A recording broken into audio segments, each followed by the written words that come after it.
તો મિત્રો કેમ છો બધા? મજામાં ને? મજામાં જ હશે. આજે આપણે આવી પહોંચ્યા છે ગળધરા. જવાનું મન જ નથી થતું, એવો સુંદર દ્રશ્ય છે. હવે તમે એકવાર પધારજો અહીં.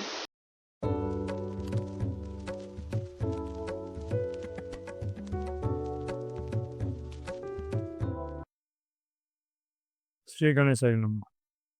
જય માતા મિત્રો. આજે આપણે આવી પહોંચ્યા છે ધારીની બાજુમાં આવેલું ગળધરા ધામ.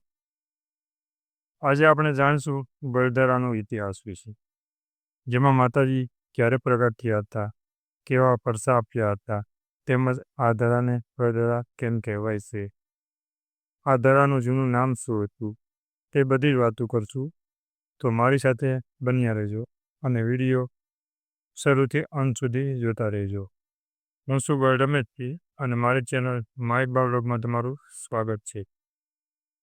મારી ચેનલ હજુ સુધી તમે સબસ્ક્રાઈબ નથી કરી તો પ્લીઝ મારી ચેનલને સબસ્ક્રાઈબ જરૂર કરી અને વિડીયો ગમે તો લાઈક કરી અમારા મિત્ર સુધી વિડીયોને શેર અને કોમેન્ટમાં જય ખોડિયારમાં જરૂર લખો.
માતાજીના ઇતિહાસની વાત કરીએ તો સંવત 400માં પ્રગટ થયા હતા, એટલે અત્યારે આપણે ગણીએ તો 1680 વર્ષ જેવું થાય છે.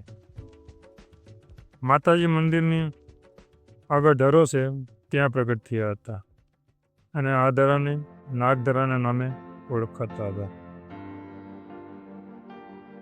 ગળધરો નામ પડ્યું તેની પાછળ પણ કારણ છે. અહીં પહેલાં મહિષાસુર નામે રાક્ષસ રહેતો હતો.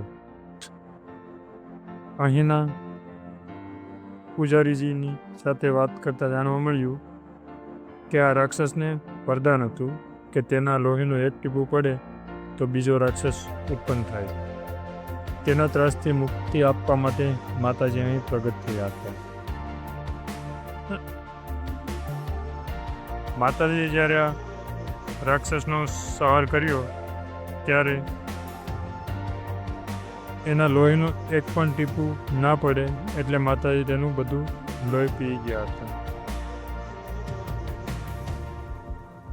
અને રાક્ષસનું માથું લઈ અને ખાંડણિયામાં સાતે બેનું થઈ અને ખાંડ્યું હતું. જે કહેવાય છે કે ધરાની ઉપર આજે પણ તે ખાંડણીઓ મોજૂદ છે. હવે રાક્ષસનું બધું લોહી પી ગયા માતાજી, તો માતાજીનું શરીર અશુદ્ધ થઈ ગયું હતું. તેથી માતાજીએ પોતાનું શરીર ધરામાં ગાળી દીધું, એટલે કે ધરાની અંદર પધરાવી દીધું, અને ખાલી ગળાની ઉપરનો ભાગ જ દેખાતો હતો. તેથી આ ધરાનું નામ ગળધરાના નામથી ઓળખાતું થયું હતું.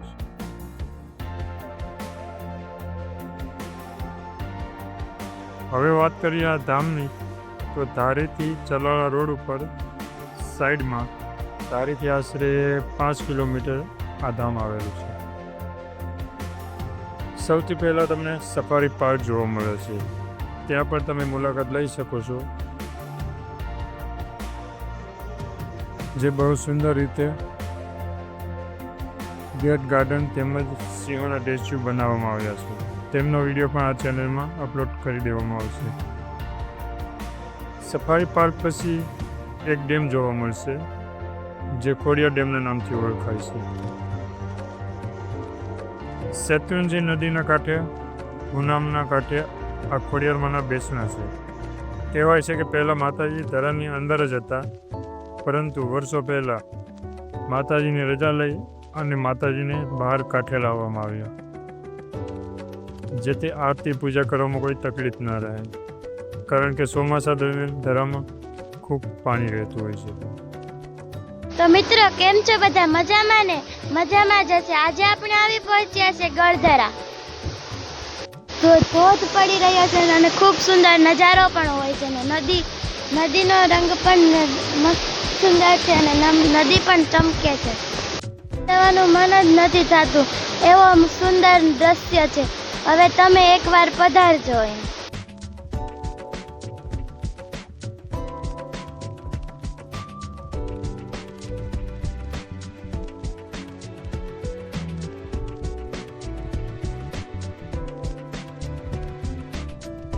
લોકવાયકા પ્રમાણે બાળા સ્વરૂપે ઘણાને દર્શન આપ્યા છે, અને રાનવગણનો જન્મ પણ ગળધરાવાળા માતાજીના કૃપાથી જ થયેલો છે. જૂનાગઢના રાજા રાનવગણના માતા સોમલદેવને મા ઉપર ખૂબ શ્રદ્ધા હતી. રાનવગણના પિતાને 44 વર્ષ સુધી કોઈ પુત્ર પ્રાપ્તિ ન થઈ હતી. તેથી સોનલદેવે માનતા રાખી હતી, અને માતાજીના આશીર્વાદથી રાનવગણનો જન્મ થયો હતો. આમ રાનવગણ વારંવાર અહીં માતાજીના દર્શનને આવતા હતા. રાનવગણને માતાજીએ અહીં દર્શન આપ્યા હતા. કહેવાય છે કે રાનવગણ પોતાની માનેલી બહેન જાહલની રક્ષા માટે જતા હતા, તો અહીંથી જ નીકળ્યા હતા, અને પોતાનો ઘોડા સાથે 200 ફૂટ ઉપર નીચે પડ્યા હતા.